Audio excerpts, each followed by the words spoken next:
எனக்கு வந்து நான் ஒரு கதை எழுதும்போது நான் நான் வந்து தைரியமாக உள்ளே போகிறதுக்கு எனக்கு மெட்டஃபர்ஸ் தேவை.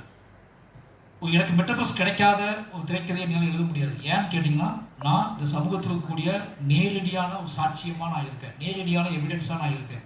என்னோடய படங்கள் ஒரு நேரடியான எவிடன்ஸாக மாறுது.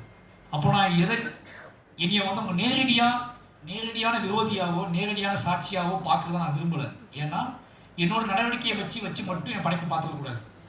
என்னோட நடவடிக்கைகளையும் மறந்து என் படைப்பை பார்க்கணும் அப்படின்னா எனக்குள்ள ஒரு ஸ்ட்ராங்கான மெட்டஃபர்ஸ் வேணும். அந்த மெட்டஃபர்ஸ் இல்லை அப்படின்னா என்னால் ட்ராவல் பண்ண முடியாது. என்னால் வந்து ஒரு பெரும் நம்பிக்கையோட முதல் திரைக்கதையிலேயே முடிக்க முடியாது. அந்த மெட்டஃபர்ஸ் கிடைக்க வரைக்கும் நான் வெயிட் பண்ணுவேன். கதை எப்போவோ ரெடி ஆகிடும், திரைக்கதையும் கிட்டத்தட்ட மைண்டுக்குள்ளே ரெடி ஆகிடும்.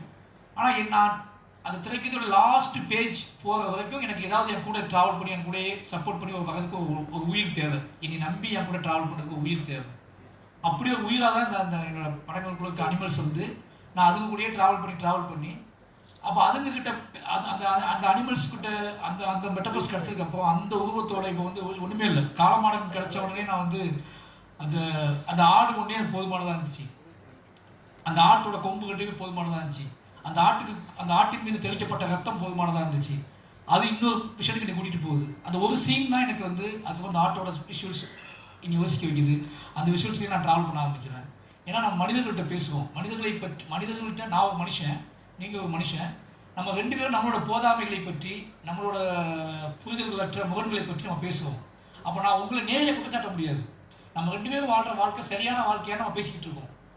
அப்போ நம்ம ரெண்டு பேரும் வாழ்கிற வாழ்க்கை சரியான வாழ்க்கையானா நான் உங்களை குற்றச்சாட்டி பேசினா நீங்கள் ஒத்துக்க மாட்டீங்க. என்னையை குற்றச்சாட்டி பேசினா நீங்கள் ஏற்றுக்கவே மாட்டீங்க. என்னடா லூஸ் அப்படின்ட்டு போயிடுவீங்க. அப்போ நான் உங்களையும் குற்றச்சாட்ட முடியாது, என்னையும் குற்றச்சாட்ட முடியாது.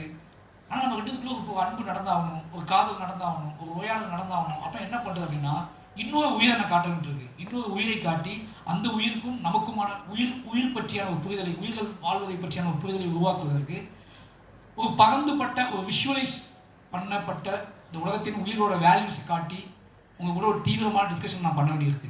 அப்போ தான் நீங்கள் நம்ப ஆரம்பிக்கிறீங்க. நீங்கள் திரும்பி பார்த்துட்டு அந்த ஆட்டை பார்த்துட்டோ, மாட்டை பார்த்துட்டோ, இல்லை இந்த பாம்பை பார்த்துட்டோ, இல்லை நாயை பார்த்துட்டு போது நான் சொல்கிற விஷயம்லாம் நீங்கள் யோசிக்க ஆரம்பிக்கிறீங்க. அந்த நம்பிக்கை தான் அது. இதெல்லாம் தேவைப்படுதுங்க, வழி இல்லை இந்த மாதிரி கதைகளை பண்ணுறதுக்கு.